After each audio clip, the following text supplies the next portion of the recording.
सांब सदा शिव, सांब सदा शिव, सांब सदा शिव जय शंकर।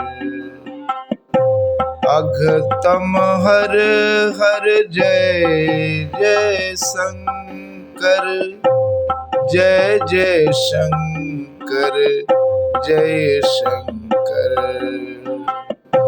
हर हर शंकर, हर हर शंकर, हर हर शंकर जय शंकर।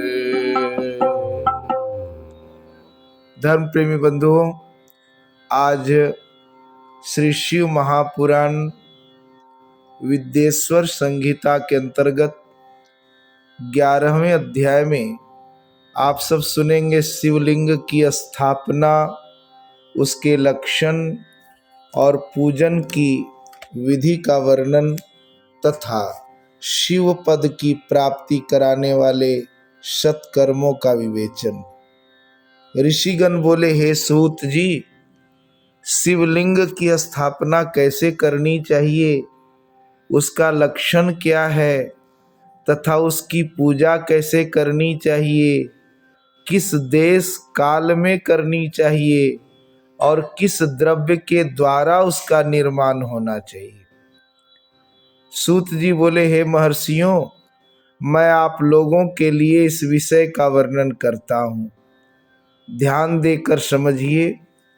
अनुकूल और शुभ समय में किसी पवित्र तीर्थ में अथवा नदी आदि के तट पर अपनी रुचि के अनुसार ऐसी जगह शिवलिंग की स्थापना करनी चाहिए जहां नित्य पूजन हो सके।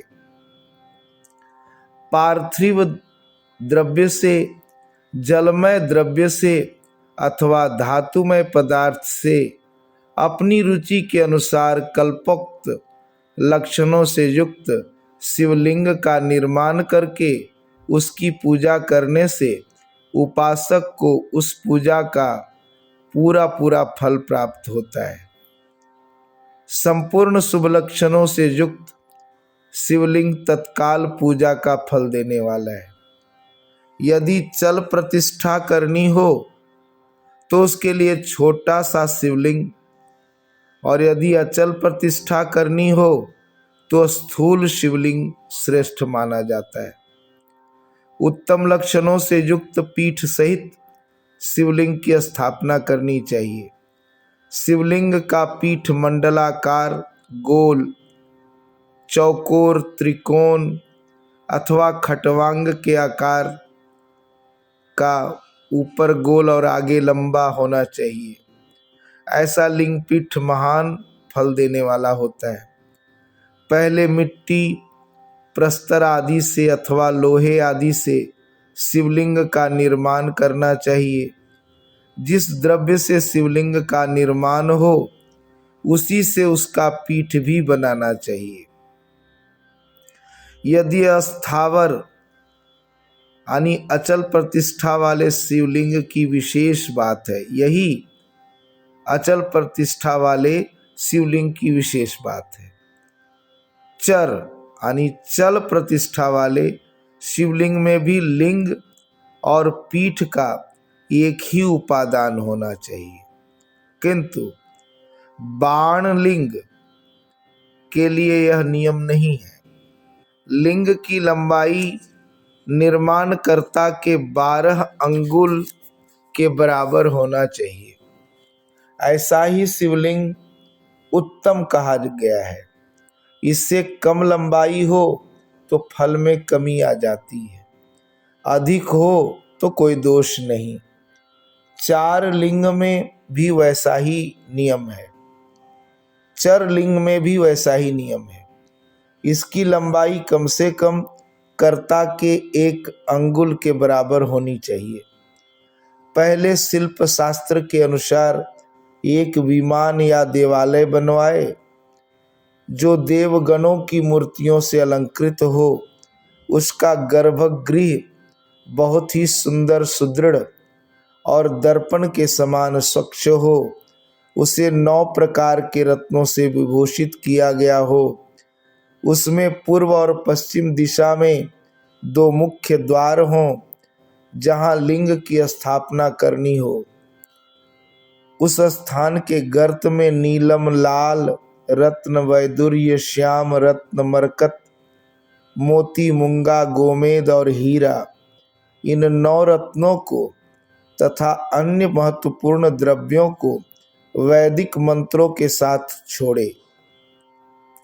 सद्योजात आदि 5 वैदिक मंत्रों द्वारा शिवलिंग का 5 स्थानों में क्रमशः पूजन करके अग्नि में हविष्य की अनेक आहुतियां दे और परिवार सहित मेरी पूजा करके गुरु स्वरूप आचार्य को धन तथा भाई बंधुओं को अभिलषित वस्तुओं से संतुष्ट करे, याचकों को जड़ यानी सुवर्ण गृह और भू संपत्ति तथा चेतन को गौ आदि वैभव प्रदान करे। स्थावर जंगम सभी जीवों को यत्न पूर्वक संतुष्ट करके एक गड्ढे में सुवर्ण तथा 9 प्रकार के रत्न भरकर सद्योजात आदि वैदिक मंत्रों का उच्चारण करके परम कल्याणकारी महादेव जी का ध्यान करे। तत्पश्चात नाद घोष से युक्त महामंत्र ओंकार का उच्चारण करके उक्त गड्ढे में शिवलिंग की स्थापना करके उसे पीठ से संयुक्त करे। इस प्रकार पीठ युक्त लिंग की स्थापना करके उसे नित्य लेप यानी दीर्घ काल तक टिके रहने वाले मसाले से जोड़कर स्थिर करे। इसी प्रकार वहां पंचाक्षर मंत्र से परम सुंदर वेर मूर्ति की भी स्थापना करनी चाहिए। सारांश यह है कि भूमि संस्कार आदि की सारी विधि जैसी लिंग प्रतिष्ठा के लिए कही गई है, वैसे ही वेर यानी मूर्ति प्रतिष्ठा के लिए भी समझनी चाहिए। अंतर इतना ही है कि लिंग प्रतिष्ठा के लिए प्रणव मंत्र के उच्चारण का विधान है, परंतु वेर की प्रतिष्ठा पंचाक्षर मंत्र से करनी चाहिए। जहाँ लिंग की प्रतिष्ठा हुई है वहाँ भी उत्सव के लिए और बाहर सवारी निकालने आदि के निमित्त वेर मूर्ति को रखना आवश्यक है। वेर को बाहर से भी लाया जा सकता है, उसे गुरुजनों से ग्रहण करे। बाह्य वेर वही लेने योग्य है जो साधु पुरुषों द्वारा पूजित हो।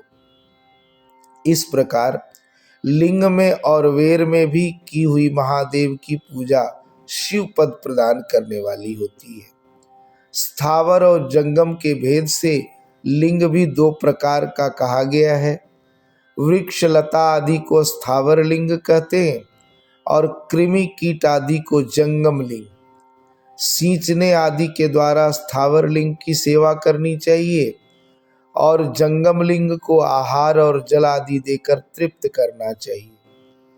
उन स्थावर जंगम जीवों को सुख पहुंचाने में अनुरक्त होना भगवान शिव का पूजन है, ऐसा विद्वान पुरुष मानते हैं।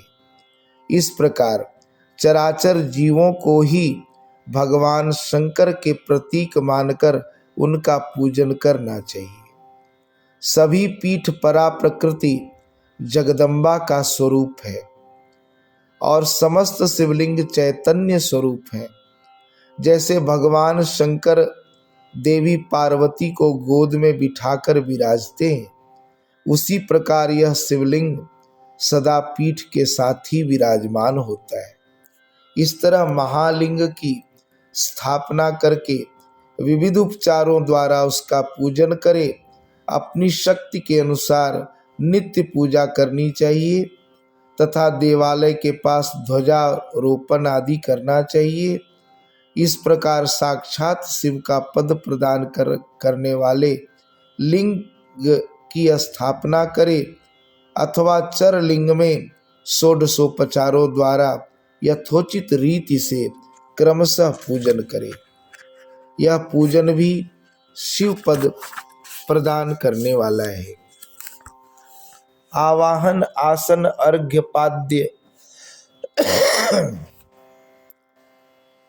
पाद्यांग, आचमन, अभ्यंग पूर्वक स्नान, वस्त्र, गंध, पुष्प, धूप, दीप, नैवेद्य, तांबूल समर्पण, नीराजन, नमस्कार और विसर्जन, ये 16 उपचार हैं। अथवा अर्घ्य से लेकर नैवेद्य तक विधिवत पूजन करे। अभिषेक, नैवेद्य, नमस्कार और तर्पण, ये सब यथाशक्ति नित्य करे। इस तरह किया हुआ शिव का पूजन शिव पद की प्राप्ति कराने वाला है। अथवा किसी मनुष्य के द्वारा स्थापित शिवलिंग में, ऋषियों द्वारा स्थापित शिवलिंग में, देवताओं द्वारा स्थापित शिवलिंग में, अपने आप प्रकट हुए स्वयंभू लिंग में तथा अपने द्वारा नूतन स्थापित हुए शिवलिंग में भी उपचार समर्पण पूर्वक जैसे तैसे पूजन करने से या पूजन की सामग्री देने से भी मनुष्य ऊपर जो कुछ कहा गया है वह सारा फल प्राप्त कर लेता है। क्रमशः परिक्रमा और नमस्कार करने से भी शिवलिंग शिव पद की प्राप्ति कराने वाला है। यदि नियम पूर्वक शिवलिंग का दर्शन मात्र कर लिया जाए तो वह भी कल्याणप्रद होता है।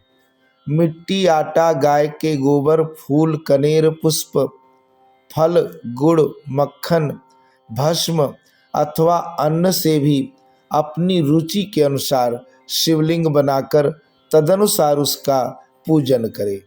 कुछ लोग हाथ के अंगूठे आदि पर भी पूजा करना चाहते हैं।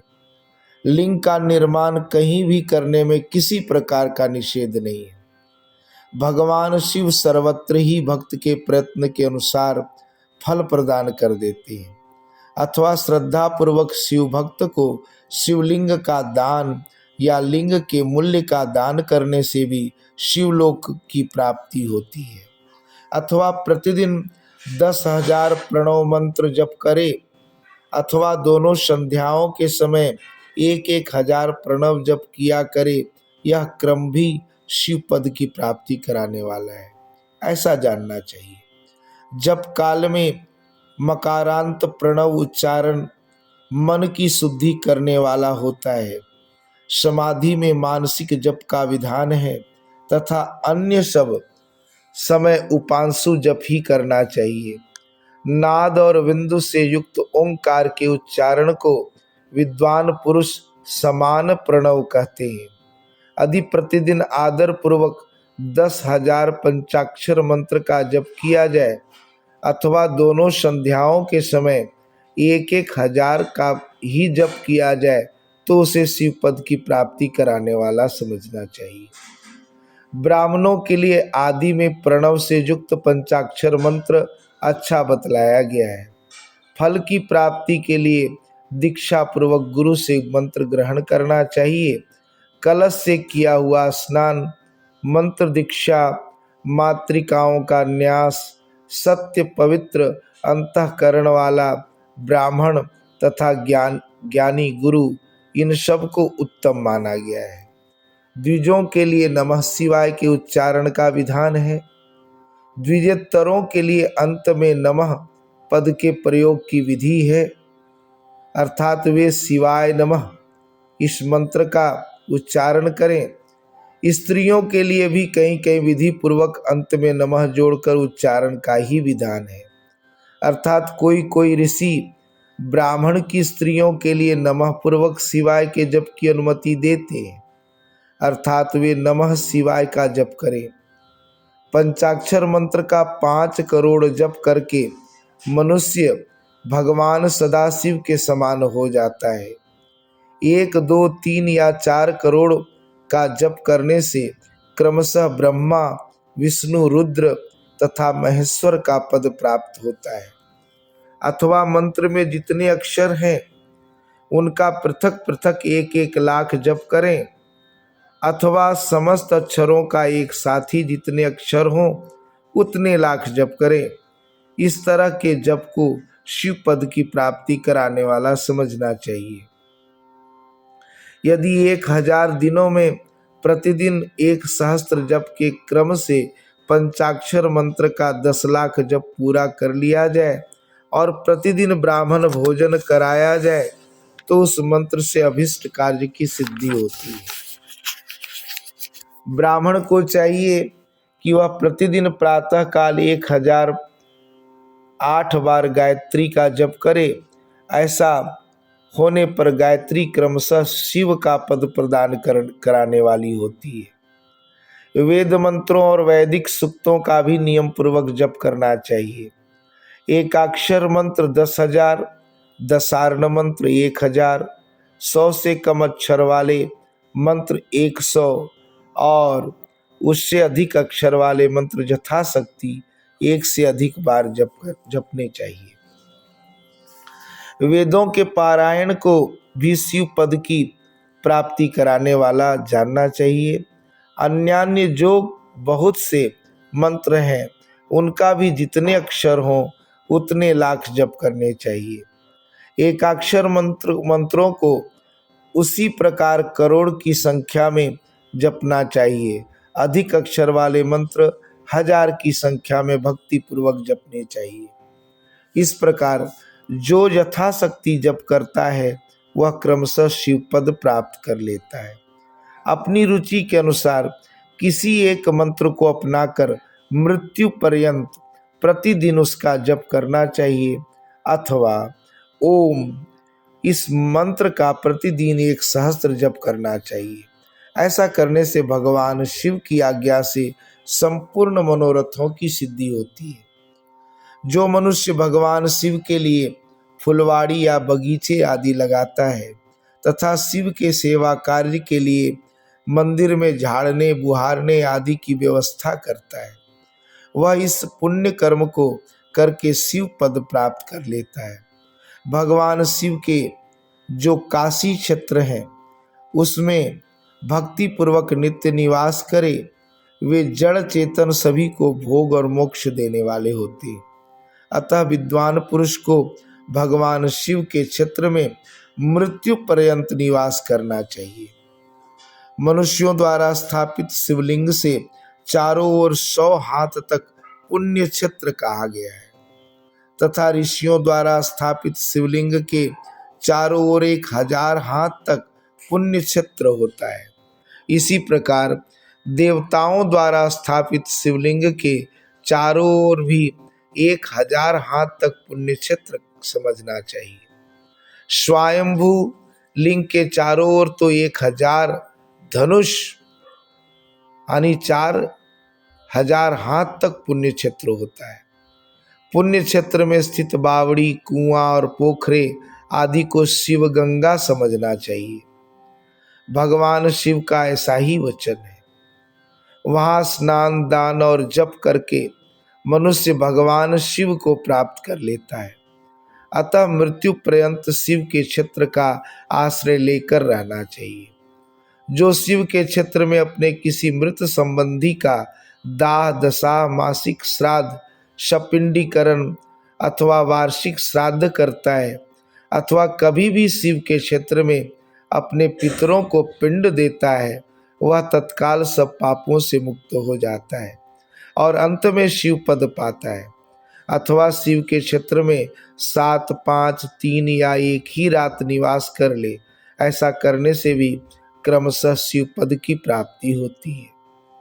लोक में अपने अपने वर्ण के अनुसार सदाचार का पालन करने से भी मनुष्य शिव पद को प्राप्त कर लेता है। वर्णानुकूल आचरण से तथा भक्ति भाव से वह अपने सत्कर्म का अतिशय फल पाता है। कामना पूर्वक किए हुए अपने कर्म के अभिष्ट फल को शीघ्र ही पा लेता है। निष्काम भाव से किया हुआ सारा कर्म साक्षात शिव पद की प्राप्ति कराने वाला है। दिन के 3 विभाग होते हैं, प्रातः मध्याह्न और सायं। इन तीनों में क्रमशः एक एक प्रकार के कर्म का संपादन किया जाता है। प्रातः काल को शास्त्र विहित नित्य कर्म के अनुष्ठान का समय जानना चाहिए। मध्याह्न काल को सकाम कर्म के लिए उपयोगी है तथा सायंकाल शांति कर्म के लिए उपयुक्त है, ऐसा जानना चाहिए।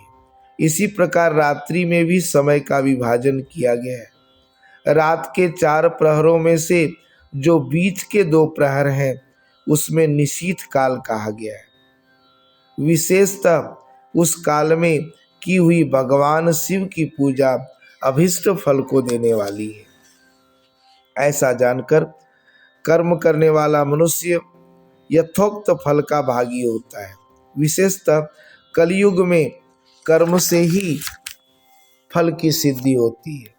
अपने अपने अधिकार के अनुसार ऊपर कहे गए किसी भी कर्म के द्वारा शिवाराधन करने वाला पुरुष यदि सदाचारी है और पाप से डरता है तो वह उन कर्मों का पूरा पूरा फल अवश्य प्राप्त कर लेता है। ऋषिगण बोले, हे सूत जी, अब आप हमें पुण्य क्षेत्र बतलाइए जिनका आश्रय लेकर सभी स्त्री पुरुष शिव पद प्राप्त कर लें। हे सूत जी, हे जोगी वरों में श्रेष्ठ शिव क्षेत्रों तथा शैवागमों का भी वर्णन कीजिए। सूत जी बोले, हे ऋषियों, सभी क्षेत्रों और आगमों का वर्णन श्रद्धा पूर्वक सुनिए। इस प्रकार श्री शिव महापुराण के अंतर्गत प्रथम विद्येश्वर संहिता में शिवलिंग की पूजादि का वर्णन नामक 11वां अध्याय पूर्ण हुआ। कल आप सब सुनेंगे 12 अध्याय में मोक्षदायक पुण्य क्षेत्रों का वर्णन, काल विशेष में विभिन्न नदियों के जल में स्नान के उत्तम फल का निर्देश तथा तीर्थों में पाप से बचे रहने की चेतावनी।